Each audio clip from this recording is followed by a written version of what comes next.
Hello everyone, Reaction Gaming Esports here with Scrim Stock Exchange, ready for the Overwatch League 2019 playoff tournament. Joining me today is Wol. Would you like to introduce yourself?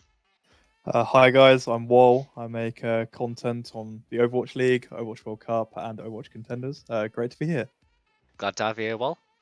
And so what we're going to do today is we're going to talk through the 2019 playoff tournament, the matches that happened in the play-ins, which teams have actually made it to the playoffs, and how well we think we're actually going to do, and which teams are really worth putting your money on. So, let's talk a little bit about the play-ins first. So we started with the Charge beating Hunters, the Dragons beating the Fusion, but neither of those games really matters too much because the two teams that moved on were the Spitfire and the Dynasty anyway. So we have the first game of the playoffs, which is the Dynasty, which came off a pretty crushing victory against the Charge, against the first seed Vancouver Titans. What do you think about this matchup? Because I originally thought Titans were the much better team, but after seeing especially the performances from Marvel and Fleta, I'm not too sure what I think anymore. I think this could be a really close game. Yeah, I mean, in the past, both of these teams do actually like to turn up when it comes to playoffs. Both in the Overwatch League and if we look historically back, of course, there's a bit of a rivalry going on because it's Runaway versus Lunatic High, with quite a few members from both sides being involved in that head-to-head. I think you're right in saying that the Titans were the favorite, would have been the favorites. We talked about this a week ago, but it'll be interesting to see how they adapt to using Sigma and playing around him. Because I think one of the interesting things, we'll talk about this a bit more when we talk about London's match as well, is how the Dynasty and the Spitfire were the only teams in the play-ins to actually have their main tanks playing the Sigma and not their off tanks. And I think what we're seeing from that is that these teams have sort of identified that when you use Sigma, it's more impactful to have him sort of more focused on his positioning and like where he's placing his shields, rather than like being as aggressive as someone like Hotba, who was very high on all the statistics and was having a great series, but in the end he wasn't able to make his team go that far. So I think it will be really important to see how the Titans sort of use Sigma, whether it be Bumper playing him or whether it be Janu, and sort of how their whole team sort of plays around that. Remembering they also have to probably play the Doomfist and then either the Pharaoh or Reaper, which aren't necessarily DPS heroes that we've seen them play much. So that will probably factor in quite a lot into how this matchup ends up going. And yeah, you make a great point. Well, with regards to the DPS that we're seeing, I think that if we remember in the match on Busan, I believe it was downtown Busan versus the Guangzhou Charge, Fleta decided to pick up the McCree, and it completely shut down Nero's father. Because of that, Sideshow Gaming actually did a fantastic piece of video on this. He believed that as a result of Fleta completely stomping him, then we saw more of the Reaper Doomfist, which was the course of the rest of the match, where we saw it was a very odd style of Doomfist and Reaper actually, where they'd follow almost a completely set number of moves, where one Doomfist would go into the other, and then the other Doomfist would counteract it and CC them, stopping them from getting any picks. And both Reapers would go into their backlines, and they'd just keep on going at it until eventually someone gets a kill. And that I thought was very interesting. That despite how many Barry as well, I thought we'd be seeing a little bit of Sombra maybe just trying to delete them, but no, they're deciding, forget the barriers even exist, we're just going to go behind it. Forget trying to eradicate it. And so, when we're talking about the Doomfist players, we saw Haxal had a pretty good Doomfist early in the season, but now that other people have had the chance to practice it properly, we didn't really see Haxal's Doomfist go against anyone else's Doomfist pick. So I think seeing how he compares to others will really be an important factor here. Because we've also already seen Fitz play the Doomfist, and I thought he was fantastic on it.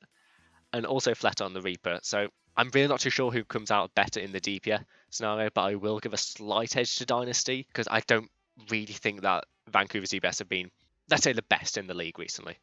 No, I think they do have the potential to be some of the best DPS players in the league. They've shown at their moments, especially I think Stitch is someone to keep an eye on as well, because he's someone who, especially when the meta has changed, Vancouver have turned to quite a lot to sort of see sort of how he can fit in with the team and sort of get the cogs working. Vancouver historically, back when they were Runaway as well, have always been a little slow to adapt to new metas. And although in stage 4, actually, I was surprised they did as well as they did. And I think some of their later losses came more as more of a sort of result of them trying out a few new things. Same with their really close game to the Excelsior. I think that seeing who plays, whether it's Haxel, who'll probably be Haxel on the Doomfist, but whether it's sort of Stitch on the Reaper, or if they try something with Siomen Su or Hureg, that will play quite a major role, as well as seeing how, given how Vancouver like to, when they run the ball in the past, it's been Janu who's been their ball specialist. It wouldn't surprise me to see Bumper maybe stay on the Orisa whilst Janu plays the Sigma pitch. And I wonder how that sort of matchup head-to-head will go down. But again, I mean, I might be slightly biased here, given that I am a Dynasty fan, but I would probably just give the slight edge for Dynasty, because I think it's in these two key areas, which seem to be the most important parts of the meta at the moment, I think the Dynasty do have a slight edge from what we've seen.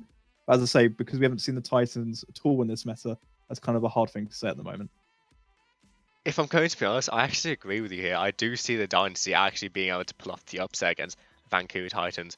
We've seen that they haven't been amazing to adapt to metas immediately. Obviously not awful. They're still getting wins all the time, but not quite as amazing. And Dynasty, they've already played a match, so they've already got over a little bit of maybe stage nerves using Sigma. I see maybe the Dynasty winning this out 4-2 with a draw, maybe? Does that sound realistic? I mean, yeah, I'm surprised actually there were a lot of draws, but I think that's something we might actually see quite a lot in these first fours, especially on sort of 2CP in particular. Especially with how Sigma works and sort of because there's so many barriers and ultimates are so key as well, I think, within this new meta. If a team can sort of press its advantage defensively, I think you will be seeing quite a few either holds or very slow pushes and overtime, which will facilitate more draws on the whole. And although I think we're both just edging towards the Dynasty here, we have to remember that in the same way that the Spitfire and Dynasty got an extra match to sort of prep for their two opponents, the Titans and indeed later on the Excelsior have had pretty much an entire week, to analyze the game tape and perhaps notice a weakness or something in their opposition's play they can look to utilize to their own benefit. So, whilst I'm not going to pick the Titans here, I think I could very easily see them winning this match as well. I don't think it's going to be one-sided at all. I imagine this is going to be a very close series. Gosh, no, there's going to be one hell of a resistance. And that's something I didn't actually think about. Titans have all the VODs of Dynasty. All of their players, their exact steps, how they like to play. Yeah, it's something I think is going to be quite interesting to see with that matchup and also the Excelsiors against the Spitfire. Because it probably did actually have an effect with when the Spitfire and Dynasty played against the Charge and Dragons, having seen how they played and also how they utilized their Sigma the day before. Because I think it's the sort of utilization and play around Sigma, I think, is going to be the really sort of big key for these teams. I mean, when we saw the Hunters play against the Charge, the key thing they did was they changed to a Sombra and they changed to almost like a full dive comp. And the way they tried to play it was to hack Hotbar on Sigma and then completely all in him with dives and stuff occasionally, but that got shut down very quickly.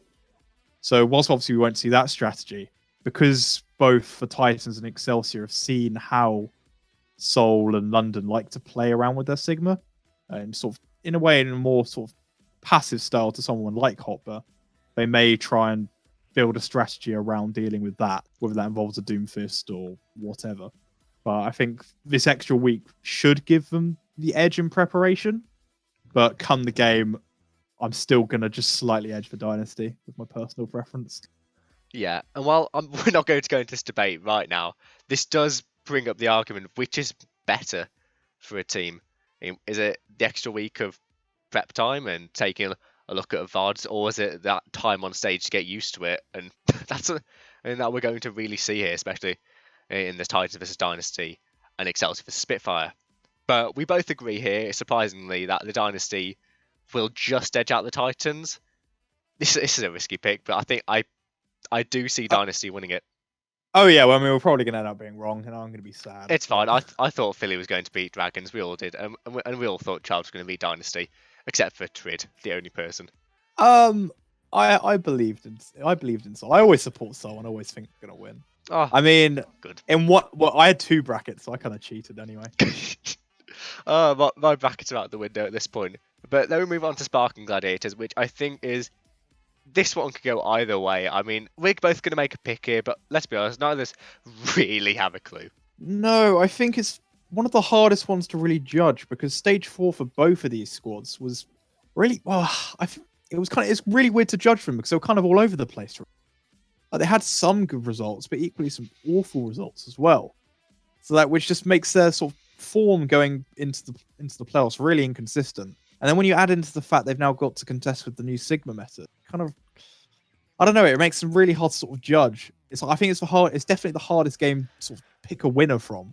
I think in the others you can at least make a stronger argument about why one team might beat another, based upon what we've seen or what we know about them. But for these two, it's more of an unknown mystery.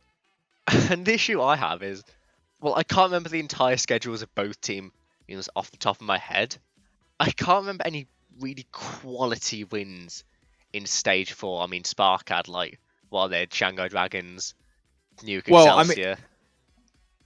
Here's the thing with the Spark. Oh no, they lost to New York Excelsior, didn't they? They did lose to New York Excelsior. I mean, the big one, obviously, is they played each other during week 4 of stage 4. Yes, they did. And that was an extremely close series, which for Spark just took in the end and actually pretty much confirmed them for this 4th seed, even though it doesn't...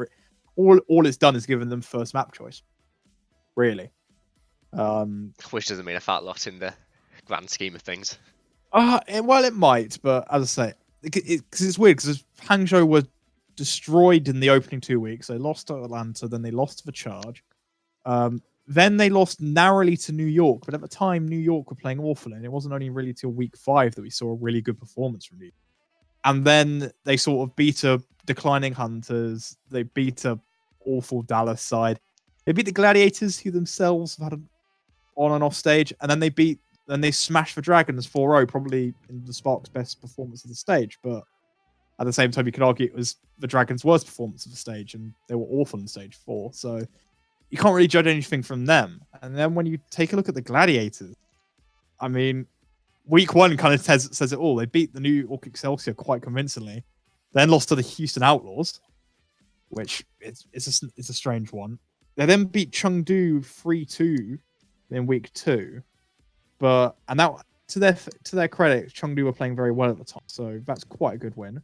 Then they took San Francisco to 5 maps, so you think they're a really good squad at this point. But then the week after, they had yet another game 5 against Dallas. So then immediately you're thinking, hold on, are they good? Are they not? And then they lose in another game 5 to Hangzhou. And it's only really when they beat the Valiant in week 5, which ended their dreams pretty much, that, I don't know, the big thing, especially when it comes to the Gladiators, is that they sort of seem to play down to their opposition. And that makes them very unpredictable. It means they can easily lose in a coin flip against some of these teams if they're not playing, right to their quality. Yes, of course, but there's someone's gone a little bit quiet. He's gone under the radar, despite having some great performances. Is people have been kind of sleeping on Godsby a little bit. Yeah, I can see what you mean. I think the issue with Godsby, at least, especially in the first few weeks, was that he had, with the whole Crystal drama, he had to step up and really take that, number 1 DPS position. And for the first few weeks, he kind of struggled to do that. He definitely 100% grew into that and, gained a lot of confidence throughout stage 4 with his performances getting better and better. But I think it will be very interesting and fascinating, sort of the play between him and Shawfor, because I think it kind of comes down to who plays better out of those two that potentially decides who actually ends up winning this match. Gosh, this game reminds me so much of Boston Uprising versus Philadelphia Fusion last year. One team's had a drama, and one player's having to pick up the role, pick up the slack, and then both. It looks like either team could take it at this point. One team has incredible DPS, the other has an amazing tank line. I mean, where do you go? And one question I'd like to pose is, who's going to be playing the Sigma for both these teams? Because Spark has both Gushui and Rhea, and Gushue's had a fairly good Orisa, but I wouldn't call it top tier. So do you want to have maybe him playing the Sigma and have Rhea pick up the Orisa possibly if you want to have a bit more flexibility but keep the Sigma? But at the same time, Gladiators has a plethora of options because not only do they have Raw and Void, who have quietly been one of the best tank lines this year, in my opinion, there's the slight factor that Hydration has been grinding the Sigma, and he's been subbed in a couple times to play main tank this year. So could we see main tank Hydration maybe?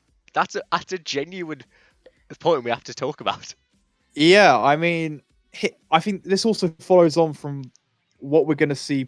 I think the Titans Dynasty game will tell us a lot in that regard, in the sense that obviously with both Spitfire and Dynasty getting through as the only teams to have their main tank playing Sigma, it will be interesting to see if the other teams that made the playoffs also opt for that same strategy, or whether they in fact flip it around and have what all the other playing teams had. It's weird because also the thing you need to not forget about the uniqueness about the Dynasty and Spitfire is that in Michelle and Fury, you have two of the most flexible off tanks in the league, in my opinion, who showed their quality on other DPS heroes like Sombra and stuff throughout the earlier stages. So it didn't surprise me they were able to pick up Orisa and play her quite well during their matches, which might mean that playing the main tank Sigma was only an option for them because they have that flexibility on off tank. Going back to this match, it's hard to say. I personally think I'd like to see Gushue playing the Sigma, given I don't think he. You said he was all right on Orisa. That might be a little kind. Then again, they were underperforming. I think he's a player who really thrives on being sort of the key man who's involved in the action in pushing his team forward, in making the plays, setting his team up. So I don't think Orisa as a hero suits him. And I think if you can get Rhea to be playing the Orisa, I think you definitely want to have Gushue playing on Sigma. You flip it to the Gladiators, and I know you were sort of laughing about the hydration, but during the Roll Q beta, he was the number 1 in North America at the tank position. And he's been grinding Sigma from what I've been hearing. So if I had to put any sort of scrim bucks or anything into that, it would not shock me whatsoever to see a hydration Sigma or even hydration. I almost would be shocked if hydration wasn't playing one of the two tank heroes for the Gladiators in this match, given how much hype and sort of enthusiasm has been around his tank play during the Roll Q beta. Honestly, I'm glad you mentioned that. I wasn't quite brave to say I'm certain of it, but I really do see him coming in. But then, if Hydration playing the Orisa or the Sigma, then who's on the Doomfist? Because Hydration used to be a complete Doomfist specialist. Okay, maybe not complete, but he had one of the best Doomfists in North America and potentially in the world during the Overwatch League Season 1. So, would it be Decay? Would it be Shawfort? Who knows? Yeah, it's hard to say. I think you want to keep Shawfort playing like the Reaper probably, or if you're gonna have a Reaper, you're gonna probably Shawfort. Again, though, that is the problem with Hydration playing on this sort of tank position. You lose a little bit of that flexibility with heroes that sort of Hydration used to specialize in, who've now come into this meta. I don't really know. I mean, it really also depends who's going to play the Doomfist. I think Decay can play Doomfist, so I guess they'd go to Decay. But it is another important question you have to ask yourself. But then again, just because everyone else has played it up to now, who knows what these other playoff teams are going to bring to the table? There is a world where we see them not play, Doomfist at all. We saw Philly find quite a bit of success at times playing just the May Reaper again. Then again, I personally think that's only a very situational pick and works better on sort of maps like King's Row, for example, where you can spam the choke with walls and just then focus down the Orisa target or whoever's come through that choke. So we'll kind of have to wait and see on that point. But it is something that needs to be questioned in regards to the Gladiators if they do decide to, go with hydration on that tank position. I mean, for all we know, we mentioned that both teams didn't have maybe the best stage 4. For all we know, maybe they've been absolute genius and predicted this all along and had decided, we're going to take stage 4 a little bit easy. Decay, you are going to be playing nothing but Doomfist in scrims from now on. Maybe they took it easy for stage 4. Not that I'm saying that was a good idea, or maybe that's what happened, but I don't know, maybe Decay has been run the Doomfist. But we've spent long enough on this matchup. Who do you see winning this? Oh god, this is a coin flip, really, in my mind, and it's this is probably the one I've spent the most time thinking about. I think for the others, at least, as I say, I have the stronger arguments, at least, to say for one team why I think I could see them winning. For this one, I honestly don't know, but because of what I've been hearing about hydration, and even then, like knowing what his ability is on, like, Doomfist Farah, if he was to play the DPS position, I think I'm just going to give the edge to the Gladiators in this one.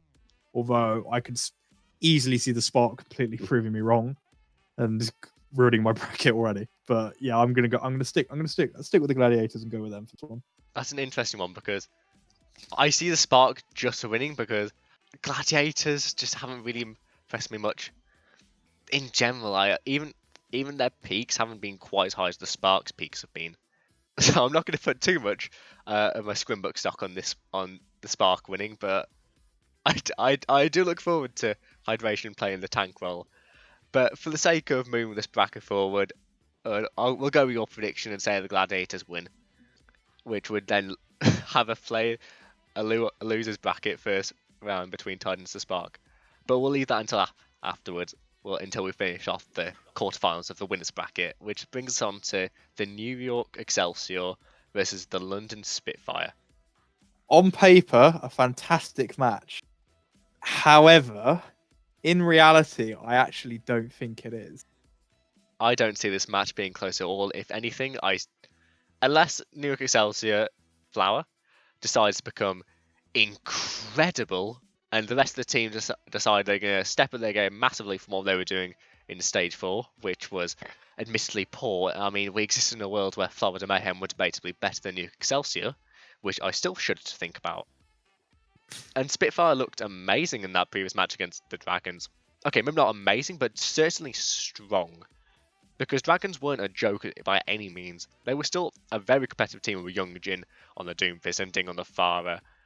And that was a very closely contested match. And I just can't see Excelsior bringing it back from what they did. We've known them to be notoriously bad in playoffs, only winning one playoff game this entire year. And Spitfire, I think they're on the upward trend. The stonks are going up. Yeah, frustratingly they are. I'm known for not being the biggest Spitfire fan in the world, even if I am from the UK. I think the biggest issues for the Excelsior are that this meta doesn't suit them at all. It's just like last year, in that these sort of more shield heavy, or these metas sort of have a bigger focus on sort of how your tank players play and then how your DPS players play in terms of getting picks, which doesn't suit New York style at all. Because I mean, at its core, it's to invest as many resources as they can into Jonak and allow him to pop off, which works great in Zen metas or like dive or whatever. But I mean, the meta currently suggests he's at best going to be able to play Anna, but most likely going to have to play Moira.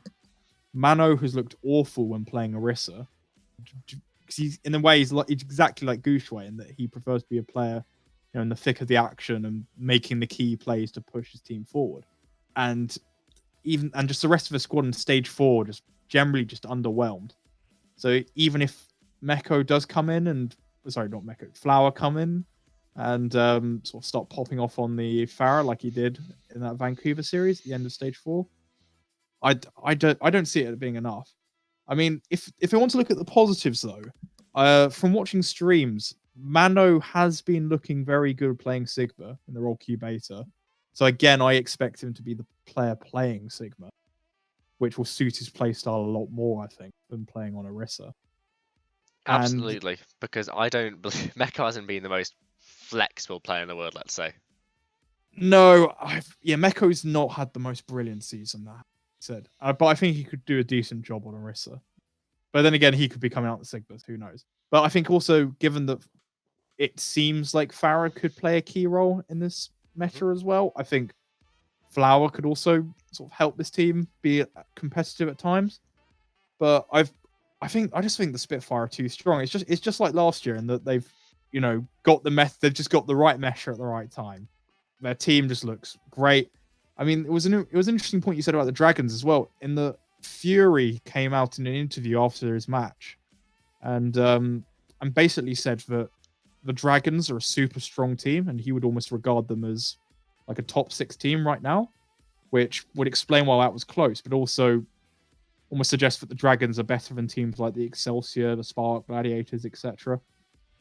So, and he seemed very confident about saying that statement. So I just, I would go all in on Spitfire for this one, and I'd be shocked to see Excelsior were able to turn things around, unless they came out with a really, interesting counter or interesting strategy that maybe can nullify the effect of Sigma and sort of the Doomfist Pharah or Doomfist Reaper comps, but I personally just don't see it happening.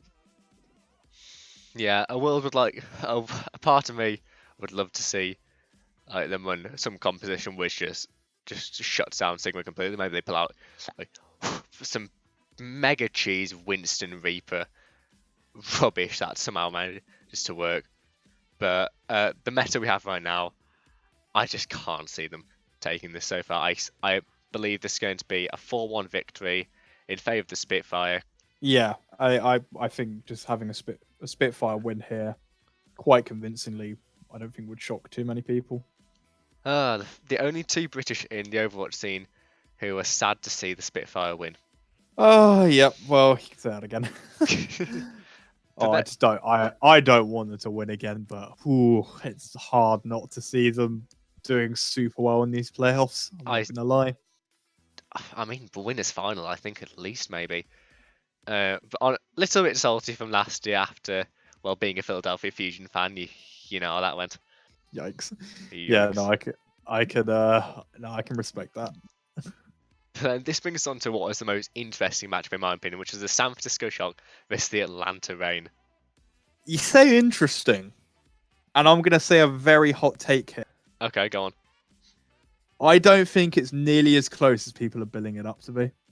Really? For which side? Yes. I think that the Shock are clear favourite.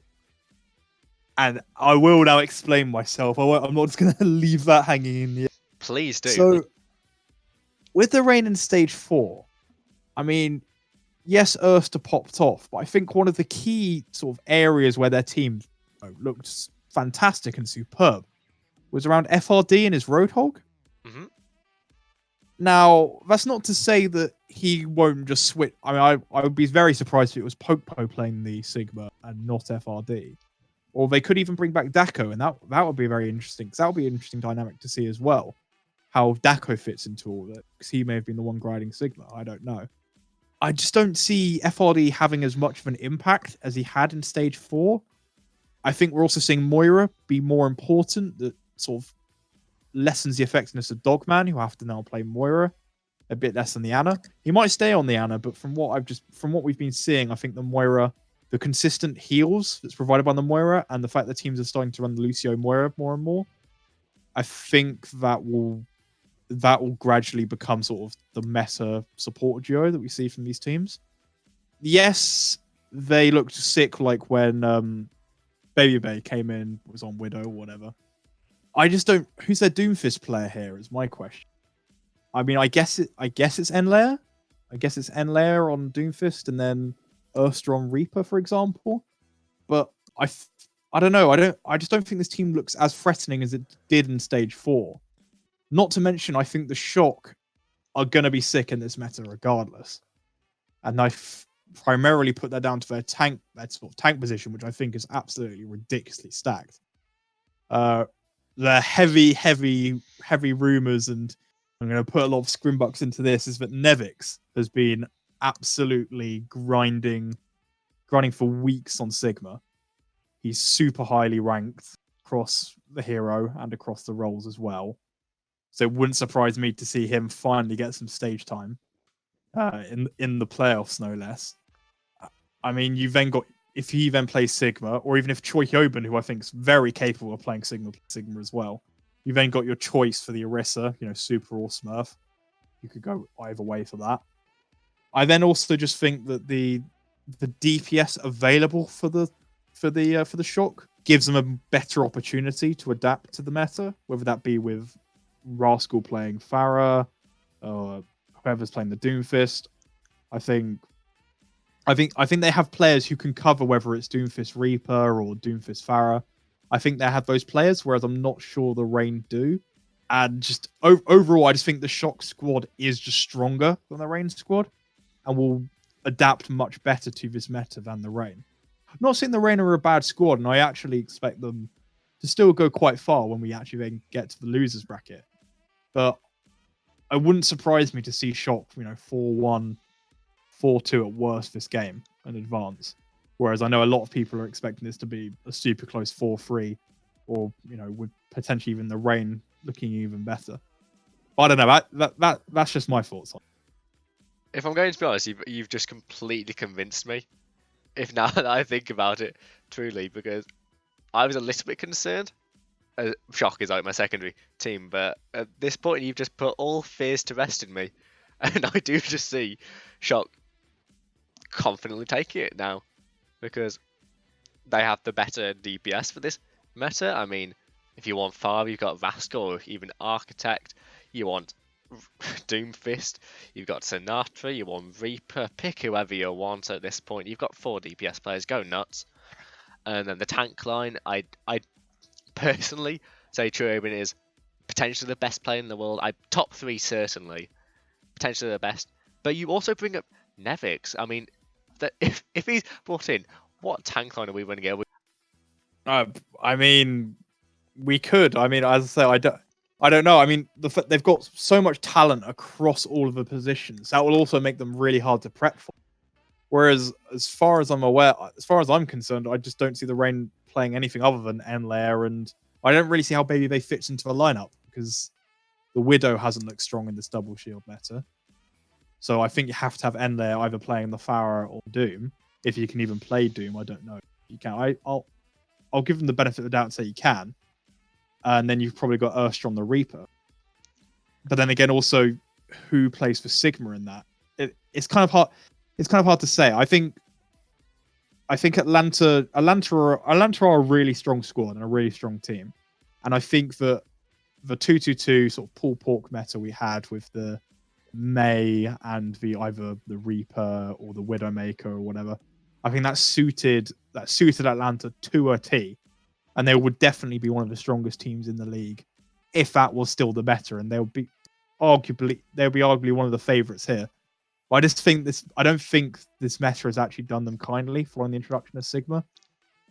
So I don't know. I don't think they're going to sort of go as far, at least in the winners bracket, as many maybe initially thought they might.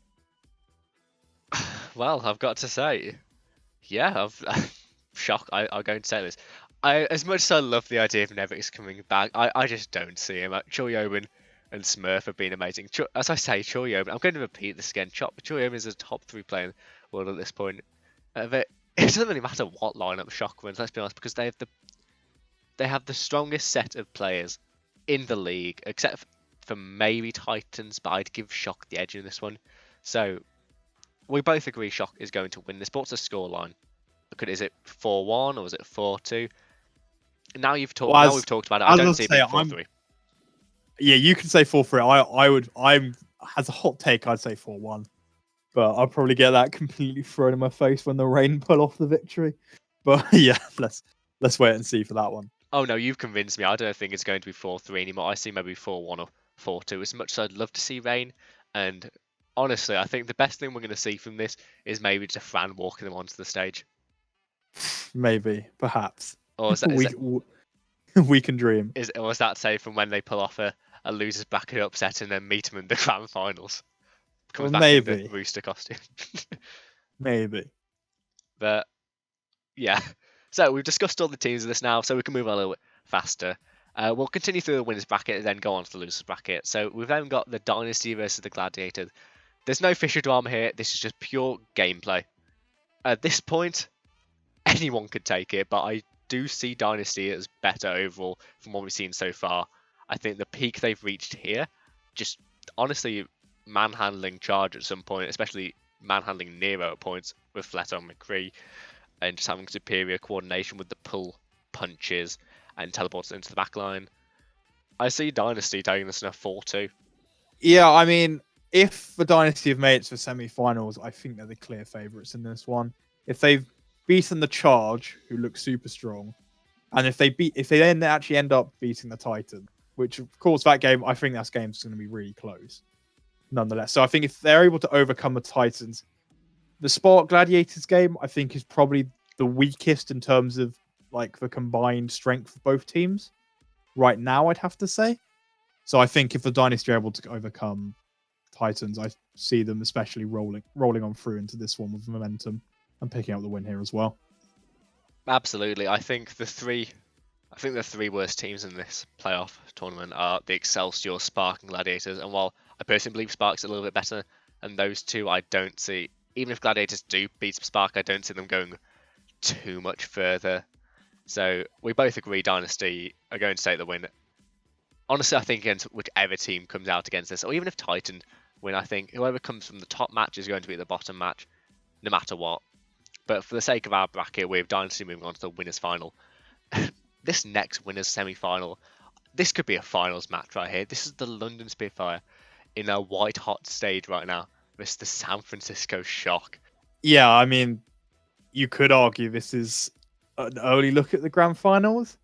Again, though, I have a semi-hot take, although I wouldn't say it's too hot. Is it as white hot as the Spitfire could be right now? Well, my actual point is that I actually see the Shock winning this one because whilst they did look great against the Dragons, I think the Dragons were a very strong side, and I think Spitfire have again found their meta. I think a large amount of the reason why they'll so easily get past the Excelsior is because of how bad I think the Excelsior are going to be. Looking back at the Spitfire's game against the Dragons, that there were a number of times where they looked a little indecisive with some of their pushes and deciding which heroes they wanted to play. Particularly when we got into the later stage, they were sort of deciding whether they wanted to mirror the Farah play or whatever. So I think against a team which sort of has, deep depth and strength at every position, I think they might get unstuck, which is why early on I'm leaning towards the Shock in this one. Once again, I honestly agree with you. As much as I've loved how well Spitfire played recently, and I was impressed with them versus the Dragons, I'm not ready to say they're quite where they were last year, and especially when this is the shot we're talking about. Yeah, here's the thing. I think I just saw Johnny tweet about it. I think the Spitfire look great. The problem is I don't want to go too all in on them and overrate them. Yes, they beat the Dragons. They still at times looked a little clumsy, which they have looked all season, despite some great play from their quality players. And I think we do have to wait and see how they play against the Excelsior and how other teams do before we can be fully confident they're back to sort of, run the gauntlet and make the finals and win for a second year in a row. Whereas Shock, you can be pretty confident about they're going to turn up to play. Their experience now throughout all the success in this season. And I think it's hard just not to pick them in this head-to-head, this matchup. And yeah, I do have to agree with you here. And I think I'm looking at the different positions. I look at the main tank. I think Smurf is probably the same level as Gesture, but then we look at off tank where Choyobin is better than Fury in my opinion. Then we look to the DPS. I think Shock has a much better roster on DPS. Birdwing's way too inconsistent with my liking, and at this point I don't think it's inconsistent. Like, see, I think he reached 2 peaks, and then the rest of it is being kind of a flat line of, you know what, he's okay. Although I will admit his playing in the play-ins was pretty good. And then we move on to support. Moth is better than core to main in my opinion by quite a considerable distance.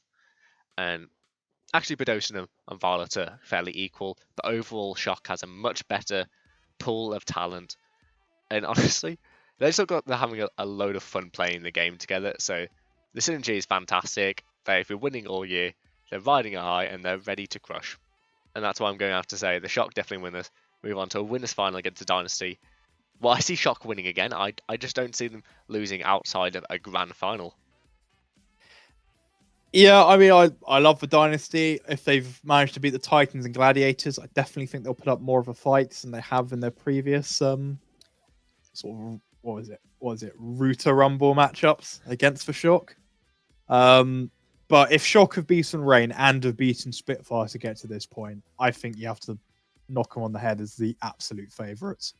And as much as I'd want to see the Dynasty win this one, I'd have to think they'd be the ones you have to go for in this matchup. If I'm honest, I don't even know what the Route to Rumble is about. That just came out of nowhere to me. But yes, Shock are going to take this and move on to the Grand Finals. Not quite the boys in orange that the home crowd may be hoping for, but it's at least something. Yeah, but I mean, I think they have been the best team throughout this season. If you look at sort of consistency throughout in every single stage, so I think they'd be deserving, a deserving team to reach the very least. Definitely. When the stage 1 finals finished, I thought to myself then and there, Shock are going to win this league. As soon as they lost to Vancouver, at that moment I thought Shock are going to win. And I feel very confident of this. But now we move on to the losers bracket, which is Titans versus Spark. And I look at this game and I think, okay, at this point Titans have just lost. Their season is on the line. They do not want to have gone all year being amazing and then suddenly, New York choke Excelsior, and then you are for Titans now. And so I think at this point, their coaches go to them and say, right, no more messing around. We are going to crush them. And they're going to do a repeat of what happened after they lost to LA Valley. And they're going to kick into the next gear and get ready to throttle everyone again. And as we say, Spark is probably one of the weaker teams in the playoffs right now. And I just don't see that Spark being able to beat us up against what are probably a furious Vancouver Titans at this point after losing to the Seoul Dynasty. Yeah, I mean, I just don't see the Spark winning that match. I think the Titans squad is far superior to the Spark. I think, as I said before, Titans Dynasty itself is a coin flip. I mean, knowing my luck in the past, Titans is probably going to end up rolling that match originally in the quarters. I mean, if Titans did lose that first match, I'd be very surprised if they then fell to the Spark or even the Gladiators, whoever lost that second match. So I think Titans are a banker for the losers round 1. Let's send Gushue and IDK home a bit early, so they got more time to prepare for World Cups, I guess. And yeah, Excelsior versus Reign. I mean, it's kind of. I would then say the same thing. I mean, I'd say hot take. I thought Shock would, quite convincingly take down the Reign. I'll say though, Reign are still an extremely strong side. I don't expect anything from the Excelsior. If Reign did lose, I expect them to quite comfortably beat the Excelsior here and move on. I don't think Excelsior are going to be quite as bad as we think, but this is at the same time we're talking about the Atlanta Reign with Erster, who has crushed it recently, and then we have Daco, who's probably been grinding Sigma for ages. So even after losing to Shock, yeah, I'd say this one's going to be closer than we think. This would be a 7-map series at least. I think. Oof. That's an interesting. I think if Excelsior are beaten as convincing as I think they are going to be the Spitfire, then I see them at best picking up 1 map. If I'm being honest, I'm gonna be very brutal on them. I think we're seeing a repeat of 2018 for the Excelsior. Maybe pick up 1 or 2 maps, get dumped out at the first stage. Unfortunately, we can't call it sandbagging this year because, okay, last year they went 7-3 in stage H4, but they've lost quite a few matches and went pretty close against Boston Uprising. At this point, it's not sandbagging; it's just underperformance. But well, as I say, I think it's just these sorts of metas which have, especially those that involve playing Orisa, seeing Mano have less of an impact, even if he does play the Sigma and gets more involved. I think these sorts of metas that don't allow Jonak to basically carry the team with everyone piling resources into him. Oh, just you wait for the Supercharger and Coalescence combo where they just speed boost Jonak into the enemy team, just go and Leroy Jenkins on them. But nevertheless, we do both agree that the Atlanta Reign are going to take this kind of no matter what. It doesn't matter what the scoreline is, they're going to take it. Yeah, and I'd also just add for anyone who's a Pine fan, I wouldn't get your hopes up. I don't think he's seeing any stage time whatsoever. People have been saying, they've been saving him for whatever reason. I think Pine goes this entire season without sitting in the chair once. What do people expect? Is he going to come in and play Sigma? just stop. They've got enough sniper players. But it's not going to happen. Pine. Oh, it's a shame. I would have loved to see him at least at some point. Maybe even at one map. I think he should have played. Yeah, I think he should have played at least 1 map. But hey, we don't run the Excelsior, so No, we definitely do not run the Newark Excelsior. But well, with Newark Excelsior out in our power ranking, in our bracket predictions here, we then got the Spitfire vs Titans, which we saw very recently, where we saw the Titans pull off a 3-2 against the London Spitfire, and it was very close. But we've got to remember that both teams were mentally boomed that week. Spitfire just lost to Florida Mayhem. Titans just lost to Washington Justice, who at the time people didn't realize were actually pretty damn good with regards to the Washington Justice. But with regard, when we talk about this meta, this is completely different now.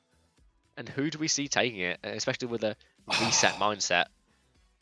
I honestly don't know. If I'm being honest, I think this is going to be the most competitive. If this was a matchup, whether this ends up being like the winners' final or whenever if these two teams do meet at some point, I think it will be the playoff equivalent to the Spitfire Dragons in the sense that you get almost like a full 8-map set with literally it coming down to like 1% on a coin flip. I honestly don't see right now, at least without seeing the Titans play, but knowing what their squad can do and how well they've played and clutched out all season. I don't know. I can't pick a clear winner here. I think it's going to be super tight. I mean, I'd probably just have to lean towards the Spitfire just because I've seen them play and I know what they're capable of at their best. But as I say, this is as close to a coin flip as you're going to get. I'm just going to be honest, I do not have a single clue for this matchup. As I say, this is even closer than Sparta vs Gladiators and Titans vs Dynasty in the round one. I think this is the most tightly contested. If anything's going to go 8 maps again, this is going to be it. And Spitfire are probably very tired of that right now. But oh gosh, who do we give it to? Let's take a look at the comparisons on each role. So I think Spitfire's better tank line. Yep, I think Prophet's going to be a key player to watch in this matchup because I think he's someone who can go, come up clutch and take over a game, which I don't think you can say for any. Well, you could potentially see it with Hacksaw, but I think Prophet can. I think in that head-to-head, I think Prophet's going to come out on top and just get his team over the line. I don't know. I say I don't want Spitfire to be doing well. But you just get that feeling with London when it comes to playoffs. I think they're just going to have the edge here. Although it's kind of surprising, like looking back at it now, seeing this as the losers round 2 is crazy. I know it's ridiculous to think about, but I mean, once again, I think I've agreed with you for almost every single match, but I can see Spitfire just edging it out. Although Titans will not bow down quietly. I think at this point, I say they are not going easy when their entire playoffs hopes on the line. They've considered possibly the best team all year, except for the Spar. No, sorry, not Spar, the Shock. But gosh, yeah, the Titans exiting and losers round 2. That's almost horrific to think about. But I've got to agree with you. And then we'll move on to a game which isn't maybe quite as exciting, let's be honest. The Gladiators versus the Rain. I mean, you say that, but if my initial feelings are right, I think this again will have to be a close game. Because as I say, I think if Gladiators and if they run that hydration strat, I think they're going to look quite good. And it will sort of depend on how the Rain sort out their DPS line and how they're playing around Sigma. I think will be quite an interesting one. Oh yes, I think it's going to be close, but I'm not quite as excited for it than like. No, I definitely wouldn't be as excited. I can agree with you. Like the rematch between GC Busan versus Runaway, which they've already played once this season. It was close, and now they're at us again. And obviously, Gladiators and Rain are still 2 exciting teams. This is the Overwatch League playoffs, for goodness sake. But if I go first, oh gosh, this is another one where I find it hard to predict. Oh, if I'm gonna put in a slightly risky prediction, I've been very safe this entire bracket, but a part of me does see the Gladiators winning it. Not that they, now that we mention it, they haven't won a single playoff game in their franchise existence. Yeah, I think I would personally lean just to the Rain because you can just trust their reliability at least a little more. The Gladiators are way too inconsistent, and as much as we say about the Rain may potentially struggling at DPS, you could argue the Gladiators could struggle with the same issue in terms of how they're going to play, who's going to play their DPS, especially if Hydration is playing their Sigma or another tank player. So I think personally right now I'd lean towards the Rain advancing. But again, I think if they did play, that would be another quite a close series.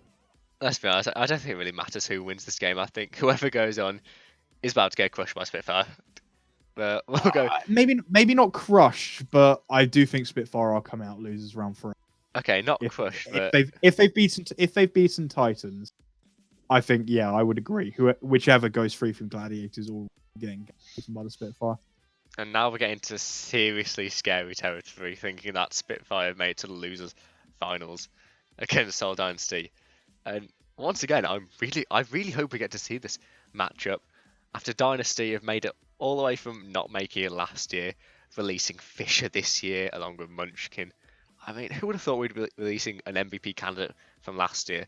Someone who turned an entire team around. And then we get to see him face off against Lass's champion for the chance to progress on to the grand finals in Philadelphia. But unfortunately, as I really want Dynasty to win this matchup, if it even happens. I mean, of course I'm going to be biased here. And of course I'm going to pick Dynasty for this one. Okay, I don't know. It's another one that I think will be close. I mean, here's the thing as well. Like, yes, we might be completely wrong, and both of these sides could be knocked out all rounds, days before. Certainly. But I think if they've both made it this far and have shown that their sort of play and form and quality wasn't just a fluke, or that other teams aren't as good as they showed themselves to be, I think if they made it this far, this will be a great contest because they'll both be sick teams. And as I say, it's going to be super close. But obviously, my heart's going to have to go Dynasty because I'm biased. Oh, my brain's telling me Spitfire, but I'm looking at it. Yeah, brain kind of says Spitfire because it's playoff Spitfire. Then again, it's very interesting when London and Seoul play each other because last year it was all London, but this year they only played once. Dynasty did get the better of them. But that was Goats meta, and it was ages ago. Yeah, but lots of people would say that London were the better Goats team. Still, if you took Goats as a whole grand thing, I don't know. I think it will. I think the big talking point from this game will be Fletter versus Profit, which will be insane. And as I say, if it's my bracket, I'm gonna have to have faith in them. I'm gonna have faith in my boys, which is why I go Seoul. But I would completely understand anyone picking London situation. I don't think it will be a roll to one side or another. That's for certain. Now I've got my little note card here. While you've been going away, I've been having a little write up comparing people of each role, and let's be honest, Rouge Hong was amazing in the time we saw. Marvel was great. Not a single player on Seoul underperformed, and the key area I see here is I think that Fitz is better than Birdring, and I agree with you there. I agree with you on that one. Fitz has been one of the most pleasant surprises this year for me, and I also think that on the main support, or whoever they decide to run, Toby or Jexa, because let's be honest, they could still put in either one. I do think both of them are better than Quartermain, and that the timings of speed boost I think is going to be crucial for engagers. And I'll just quickly point on that one. I don't see Jexa playing at all, to be honest. Having watched Seoul season, being a fan and all, I think whilst Jexa has great shot calling, which is one of the main reasons he was picked up in the first place, I think his performances have generally been really lacking, quite poor throughout. His positioning in particular is very poor, which saw him die first in teamfights very often. And I just think with the synergy you have between Toby and Jae Hong, also how clutch Toby has been as well. I mean, just look at the charge game on Iconwolf, that double kill onto the charge tank Joe. Oh yeah. On the bridge, which the casters didn't even mention. And that does annoy me when they don't mention key plays or whatever in a team fight. It's Iconwolf bridge, of course. The tank line don't stay on the map for more than about 10 seconds. No, I say I don't see I think the interesting one would be if you perhaps saw Zumba perhaps come in, if they think he can mix things up at tank position, perhaps play Orisa or something else. Although I just see Soul sticking with this lineup throughout the playoffs. I don't see any changes there. But well, like you're saying in the head-to-head, I think the key battles will be the Marvel versus Gesture on the Sigma, and it will be the Fleta versus Prophet. I think they're the key ones. I think you'd could arguably give the sort of the slight advantage. You could give the slight advantage to Toby over Quartermain. I'd say Bedos and Jaehong is a toss-up. I would say Fury and Michelle's a top-up because they're playing Orisa. I would still rate Fury as the better off-tank. But because they're playing Orisa, I'd say that's even. And again, I'd give Fitz the edge over Birdring just for consistency. Although, to be fair to Birdring, and I flamed him all year, I think he has looked a lot better in that matchup. Oh, yes, you certainly have flamed him all year. But yeah, no, I think he looked a lot better. So I wouldn't think he'd be London's downfall. But I think, yeah, I'd say I think the key matchups are Fleta versus Prophet, Marvel versus Gesture, and I'm gonna go with my heart, and I'm gonna go with gut, and say that Dynasty come out on top there. I'm gonna go with my gut too, because my prediction of Dynasty not making the playoffs is already wrong. So I might as well just say stuff it. They're amazing now. Yeah, unbelievable. But I did predict Titans to go undefeated all of stage 1, and this is a grand finals that, if I think back to the start of this Overwatch League season, I never thought we would have seen this. Shock versus Dynasty. It wouldn't have surprised me to say Shock, because I actually, from what I was hearing about a lot in pre-season, and given how well they played in stage 4, not to mention bringing Krusty on board near the end of 2018, hearing that the Shock made it wouldn't have necessarily surprised me.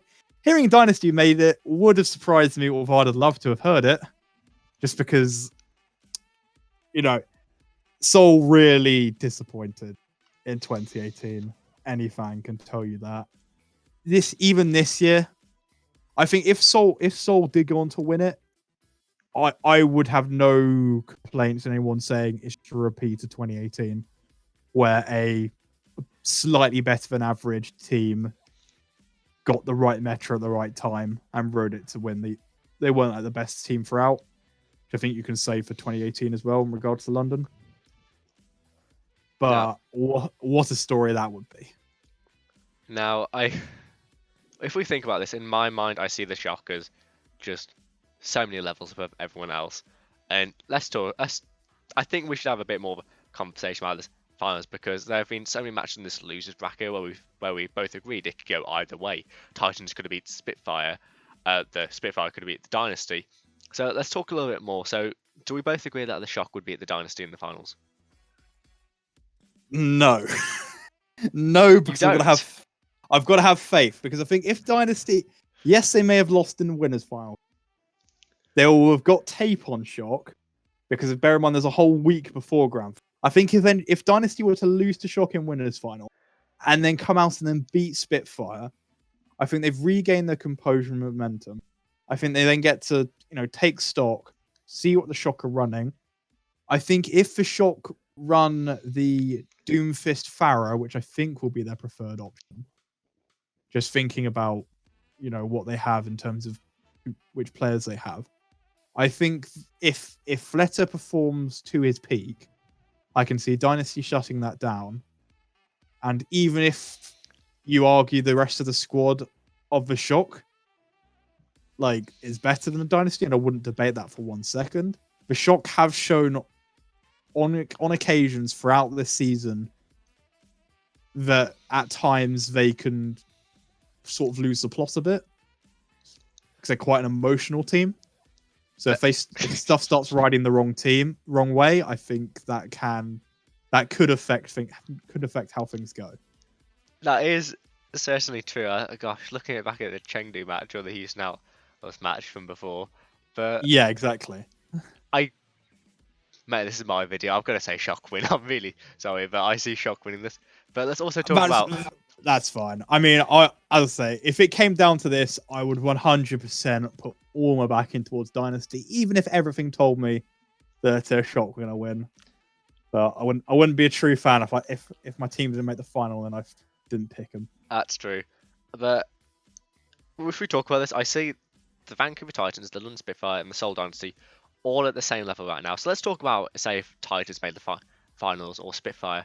So we've talked a lot. We've taken a little break from Titans. So let's talk about them again. A Shock versus Titans final. Granted, many people would hate to see it, but I personally see it as like a dream final, having them match up against each other again.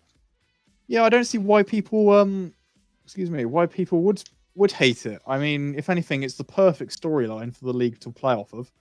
You know, you can already see the sort of intro video package right now. It goes back and forth between their rivalry throughout the stages.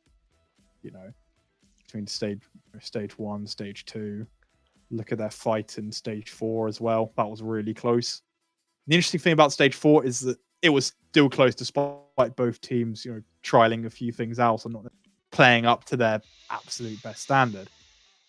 So if anything, it almost seems like destiny that the two will face each other again at some point, and you know, face off once more when it matters and when it matters the most. Now I think about this, and it's kind of weird that even though I can see Dynasty beating Spitfire, I can't see them beating Shock, but I could see the Spitfire or the Titans beating the Shock. The Dynasty, they haven't been in the finals for so long, and let's be honest, that lunatic high roster being dismantled. We've got Toby and Jaehong, but you've got Toby and Jaehong, the core, the support core. You know, they've been there before. They're one of the most experienced support duos in Overwatch. I think you're underselling the. I think if Dynasty got to the final, I don't think that experience would be a problem for them. I don't think that would be an issue, especially, you know, given how, you know, Toby and Jaehong can probably ground that team. You know, and there's also others, you know, like Zumba from the background who can probably, you know, provide support and keep a level head. So also Shock maybe experience this season. They're a lot more of a younger side, I'd say. So they're a lot more sort of disposed to letting their emotions take over them. Because yes, they might have experienced this year, but are stage finals really the same as playoff finals? That's one question we'll have answered quite soon. That's true, because you know, in my mind, it's not. Like, especially when we're talking about grand finals in Philadelphia in a big stadium that's going to be sold out. I think there is a much higher added level of pressure, which definitely the Shock won't have ever faced before. Well, I mean, we could debate about this all day, but I really hope Shock win it all. And gosh, we've pretty much reached the hour mark at this point. So I think we should wrap it up. But so you're going to put all your money on the Seoul Dynasty? Is that right? because I'm well, why not? Well, I'm true fan. I'm gonna go with my boys. Probably end up seeing them lose to Titans, then lose to Sparkle Glads in the losers, and then be knocked out. But we've made playoffs. We looked really good against the Charge, and I think if we can get things rolling, I think we are that sort of underdog 8th seed that could do exactly what London did last year, and really tighten the screw and go quite deep. At least that's my hope, at least anyway. You know what? I really admire that. But I can't see anyone taking this besides the Spitfire or the Shock, as much as it saddens me that there is a world where Spitfire make finals, and it is highly likely. I hope not, but wouldn't that also be a great story if someone crushed Spitfire in the finals? Wouldn't that be great? Yeah, I mean, I think if you're going right now, I think head says, at least in my mind, that the top 4 teams of the 8 are in probably this order, are probably the Shock, the Spitfire, the Titans, and the Dynasty. Are probably your top 4 heading into playoffs. Yeah, we could almost confidently rank this into 3 tiers, which would be the bottom, which is Spark, Gladiators, and Excelsior. The next bit, which would be like the Rain. In fact, I think Rain is just a weird middle ground, and then then it'd be the Titan, Spitfire, Dynasty, and the Shock. Yeah. But yeah, I guess that's it. Anything else you'd like to say? No, I think. Well, I definitely think we've covered everything. As I say, I mean, knowing how brackets have gone in the past, wouldn't surprise me if 3/4 of it is completely spoiled. End of the quarterfinals.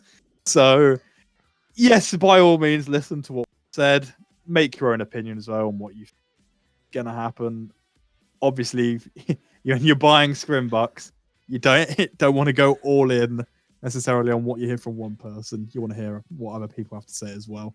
No, And until we see the first few games, we honestly don't have a clue about the majority of his teams, anyways. no. So it's all just it's all just speculation at this point. But don't listen to all the hot tub rumors about the markets right now. No, that's 100% true. But I mean, for all we know, it could be like Spark, Excelsior finals. I mean, that'd be really disappointing. But for all we know, yeah, that's pretty much everything I have to say. We're over an hour later at this point, I'm pretty sure. But yeah, Oh, Shock it's are a been pretty good enjoyable. team. Yeah. Who knew? Who knew? Who would have thunk it? Unbelievable. Well, thank you so much for joining me here. Well, This thanks for having me. has been Reaction Gaming with Wol, and we'll see you in the next one. Goodbye.